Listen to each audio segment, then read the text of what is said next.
নমস্কার বন্ধুরা, কণিকাস কিচেনে আপনাদের সবাইকে অনেক অনেক স্বাগত জানাচ্ছি।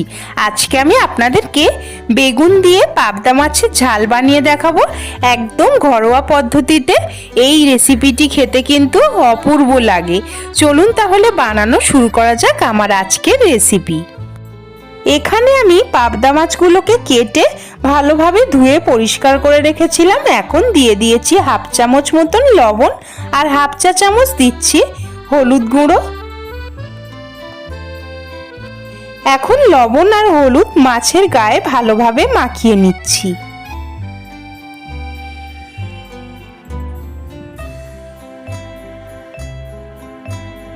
মাছের মধ্যে আমার লবণ হলুদ মাখিয়ে নেওয়া হয়ে গেছে।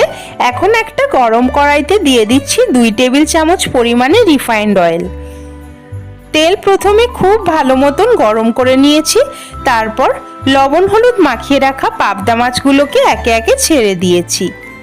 এখন গ্যাসের ফ্লেমটাকে হাই করে দিয়ে মাছগুলোকে উল্টে পাল্টে ভালোভাবে একটু কড়া করে ভেজে নেব।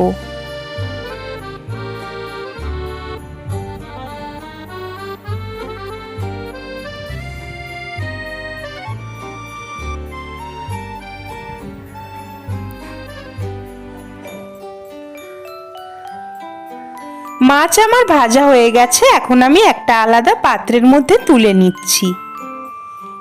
এখন ওই একই তেলের মধ্যে আমি লম্বা করে বেগুন কেটে নিয়েছিলাম, সেটা দিয়ে নেড়ে চেড়ে বেগুনগুলোকেও ভালোভাবে ভেজে নেব।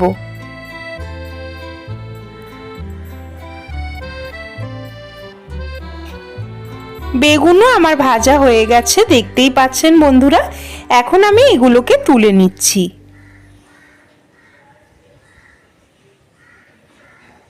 এখন ওই একই তেলের মধ্যে ফোড়নে দিয়ে দিচ্ছি 1 চা চামচ পরিমাণে কালো জিরে। ফোড়নটা হালকা ভাজা হলেই দিয়ে দিচ্ছি একটা মিডিয়াম সাইজের পেঁয়াজ কুচি। এখন হাই ফ্লেমে পেঁয়াজটাকে নেড়ে চেড়ে ভালোভাবে ভেজে নিচ্ছি।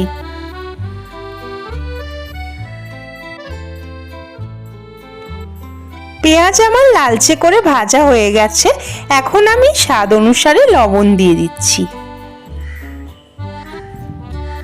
লবণ দিয়ে আবারও খুব ভালোভাবে নেড়ে চেড়ে নিচ্ছি একটু।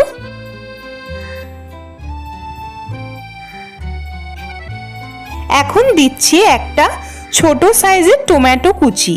টমেটো কুচি দিয়ে পেঁয়াজ আর টমেটো আবারও ভালোভাবে ভেজে নিচ্ছি। এখন গ্যাসের ফ্লেমটাকে আমি মিডিয়ামে করে দিয়েছি। পেঁয়াজ আর টমেটো একটু ভাজা হয়ে গেলেই দিয়ে দিচ্ছি 1 চামচ ভরে আদা রসুন বাটা। এখন আদা রসুনের কাঁচা গন্ধ চলে যাওয়া অবধি ভালোভাবে নেড়ে চেড়ে ভেজে নিচ্ছি। আদা রসুনের কাঁচা গন্ধ চলে গেলে 1 চা চামচ দিচ্ছি হলুদ গুঁড়ো আর 1 চা চামচ দিচ্ছি লাল লঙ্কার গুঁড়ো। এখন সমস্ত কিছু খুব ভালোভাবে নেড়ে চেড়ে মিশিয়ে নিচ্ছি আর মশলাটাকে ভালোভাবে কষিয়ে নিচ্ছি।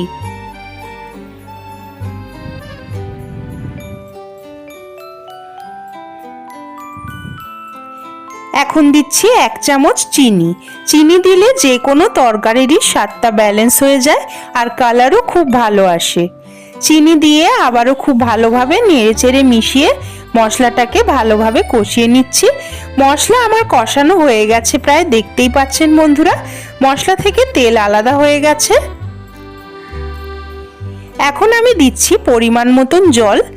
খুব বেশি জল কিন্তু এই রেসিপিতে দেব না, এটা একটু মাখো মাখোই ভালো লাগে। গ্রেভিটা আমার ফুটতে আরম্ভ করেছে, দেখতেই পাচ্ছেন বন্ধুরা। গ্যাসের ফ্লেম কিন্তু মিডিয়ামেই আছে।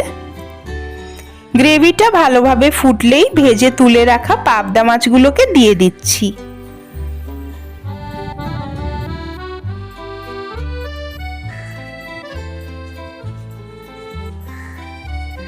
কয়েকটা দিচ্ছি কাঁচা লঙ্কা আর ভেজে তুলে রাখা বেগুনগুলোকেও এই পর্যায়ে দিয়ে দিচ্ছি। এখন গ্যাসের ফ্লেমটাকে মিডিয়ামে রেখে গ্রেভির মধ্যে মাছ আর বেগুন 2 থেকে 3 মিনিট ভালোভাবে রান্না হতে দেব।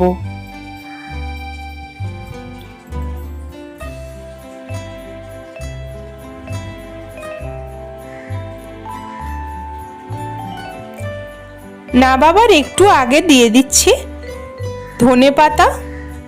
এখন আমাদের অপূর্ব স্বাদের বেগুন দিয়ে পাবদা মাছের ঝাল একদমই তৈরি। এবার এটাকে আমি নামিয়ে নেব।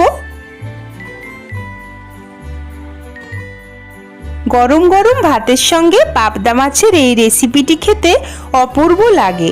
আজকে আমার এই পাবদা মাছের রেসিপি যদি আপনাদের ভালো লেগে থাকে তাহলে বাড়িতে একবার বানিয়ে অবশ্যই আমাকে কমেন্ট করে জানাতে ভুলবেন না বন্ধুরা।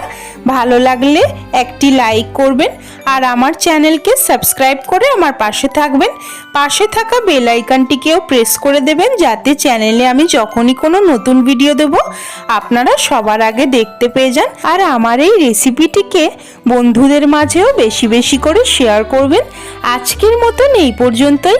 আবারও হাজির হয়ে যাব নতুন কোনো রান্নার রেসিপি নিয়ে। সেই পর্যন্ত আপনারা সবাই খুব ভালো থাকুন ও সুস্থ থাকুন। এতক্ষণ পাশে থাকার জন্য অনেক অনেক ধন্যবাদ।